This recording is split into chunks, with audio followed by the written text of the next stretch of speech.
உதவி செய்யுங்க அப்படின்னு சொல்லி அனுமதிங்கன்னு சொல்லி பாஜக வந்து கேட்டாங்க அப்படின்னு சொல்லி நயினார் நாகேந்திரன் சொல்லியிருக்காரு.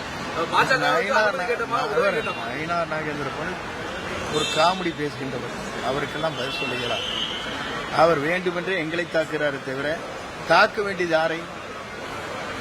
திராவிட முன்னேற்ற கழகம் தான் அவர்களை தாக்கி கொண்டிருக்கிறது, பிஜேபியை தாக்கி கொண்டிருக்கிறது. அங்கே தாக்குதல் கிடையாது, அங்கே சமரச முயற்சி. அங்கே இருக்கிற போது, ஆட்சியில் இருக்கிற போது மருத்துவக் கல்லூரி உருவாக்குவதற்காக விண்ணப்பம் போட்டவர் அவரெல்லாம் இதை பேசுவது அழகாக இருக்காது. என்றைக்கும் கேட்டது கிடையாது. நாங்கள் ஆட்சி அமைவதற்கு நீங்கள் உதவி செய்யுங்கள் என்று என்றைக்குமே அவர் கேட்டது கிடையாது. ஆட்சி அமைந்ததற்கு பிறகு எல்லோரையும் பார்க்க வேண்டும். அங்கே இருக்கிற குடியரசுத் தலைவர், துணைத் தலைவர், பாரத பிரதமர், உள்துறை அமைச்சர், நிதி அமைச்சர் எல்லாம் காண்பது இயற்கையான ஒன்று.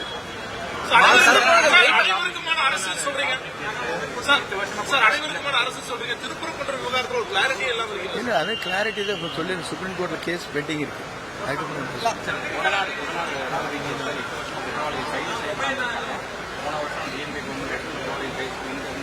இல்ல, அவர்களை பொறுத்தவரையிலும் 100 நாட்கள் கடுமையான நடவடிக்கை எடுக்கப்படும் என்று சொன்னார்கள்.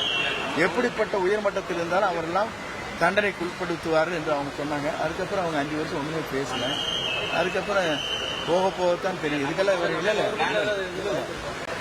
அவர் தான் தெளிவாக சொல்லிட்டாரு நேற்றைய தினம், நாங்களும் தவறு செய்ய மாட்டோம், தவறு செய்திருக்கிற யாராக இருந்தாலும் அவர் மீது நடவடிக்கை மேற்கொள்ளப்படும்.